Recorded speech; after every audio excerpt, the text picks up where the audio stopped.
পিছনের দিকের ভিউ আর ওটা ফ্রন্টের ভিউ। ওকে, তো আমার এই পিছনের দিকে ভিউটা বেশি সুন্দর লেগেছে। তো এখনও আমি সবে রেডি হচ্ছি, সকাল এখন বাজে 9টা। এই রেডি হয়ে মোটামুটি ব্রেকফাস্ট করে বেরোবো। আমাদের হোটেলে উইথ ব্রেকফাস্টই বুক করা ছিল, তাই আমরা হোটেল থেকে ব্রেকফাস্ট করবো। লাঞ্চটা দেখছি বাইরে করবো নাকি এখানে এসে করবো, দেখছি সেরকম অনুযায়ী এখনো কোনো ঠিক নেই।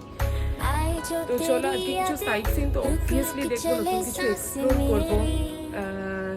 অ্যাগুয়াডা ফোর্ট, তারপরে নামগুলো অ্যাকচুয়ালি আমার খেয়াল নেই, আমি গেলে তখন তোমাদের এক্সপ্লোর করবো।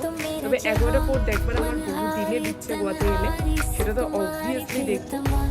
অ্যাকচুয়ালি জানো, দুধসাগর ফলস আমার দেখার ইচ্ছে ছিল। আমার অ্যাকচুয়ালি ট্রেনে আসা বা ট্রেনে যাওয়ার ইচ্ছে ছিল, তাহলে দুধসাগর ফলসটা আমি খুব ভালোভাবে মানে ফিল করতে পারতাম বা ক্যাপচার করতে পারতাম।